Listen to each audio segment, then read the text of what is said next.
We're here with jumps coach Alex Wills after one of his jumpers, Roy Morris, going to nationals. First, I just want to ask. This is both of your first years here at Northwestern State. So, how did it feel seeing one of your jumpers, especially a freshman jumper, going to nationals? Yeah, it was awesome. We were pretty happy and excited after he hit that jump.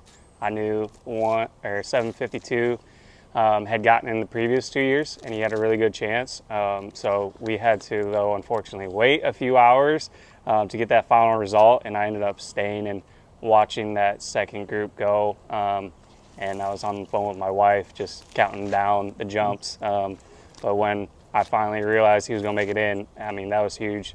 I knew he had a really good chance, and he was pretty consistent all year. And so, it's awesome, and we're really excited for going to Eugene.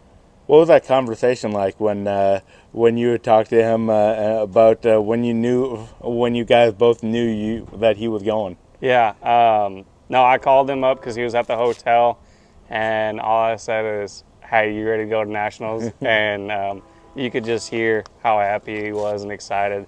And then I knew like Coach Adam and Coach Mike were swinging by his room to surprise him as well. So it was just a great feeling, and I'm really happy to share that moment with him. Yeah, and Roy mentioned earlier it was down to the final jump. He was around fifth or sixth place going into the final jump, his final jump. Did you say anything to him going into that final jump?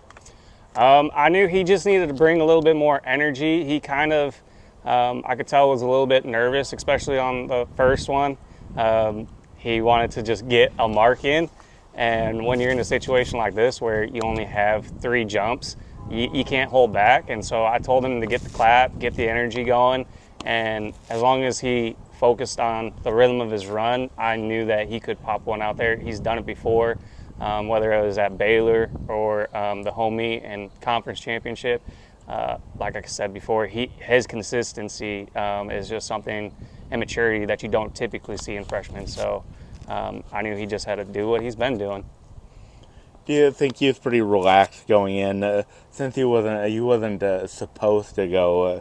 But do you think that helped him just go in and just basically, for lack of a better term, just jump? Yeah, I mean, we've kind of talked about it all year that I knew that he was at a level to qualify. Like I said, ever since he hit the jump indoors, that's 748. I knew that he could come out here. I actually knew it back in December. I was telling some coaches that he could be a 760, 770 jumper, and he's proved that already. And so I think now we kind of took some time after he hit that 760 to go back to training and have another peaking period for conference and regional. And he's really hitting his stride with that. And so I think now is the time where he can hit that big PR and jump a 770 and kind of move up a few more spots at that national meet even. Yeah, well, this is your first year in Natchitoches. This is you've been coaching jumpers for a while now. What kind of stands out between Roy and other jumpers you've coached? Like I said, for his age, being a freshman, he has been very consistent, very mature. He just comes out every single practice, and he really puts forth all that effort. Good communication as well. And the other thing that has helped him really with that, being mature and whatnot, I believe, is one of his teammates, Randy Kelly, has been a really good leader and kind of like a big brother kind of situation with him. And so he's helped push him in the weight room, on the track, and I think that's also helped, especially being the first time at regionals, having someone there that's been there times before. I think that's also been a contributing factor to Roy's success as well.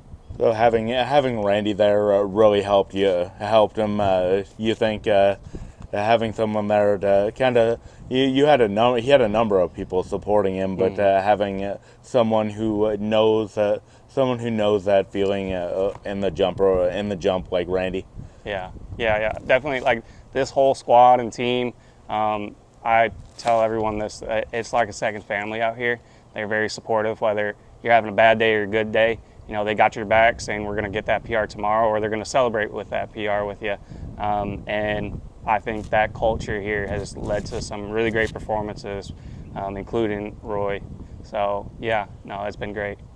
And what has been, being coaching him the whole year, what has been kind of the biggest jump from when you first saw him to now? Yeah, definitely his landing has improved a lot. We've gotten a little bit faster as well, but that's something that we're going to work on even more next year, is getting some speed. But I think the biggest thing is his technique this year. We're really focused on improving his landing. He used to kind of really rock back and drop his right side early, where lately his consistency, like I said, has been out there. And when he actually keeps moving through the takeoff and is patient with his land, that's when he gets those big jumps out there. But yeah. And finally, just a kind of a question: any sort of advice you give him before meets, before he goes out and jumps? Yeah, every time, he probably has said this himself, I always tell him just to relax. He is still very young, and so sometimes he will try to force it and get really tight. So I just tell him to run his approach like the zone runs we do in practice, and he'll be fine. Just stay loose and enjoy it. Yeah, thank you, Alex. Thank you.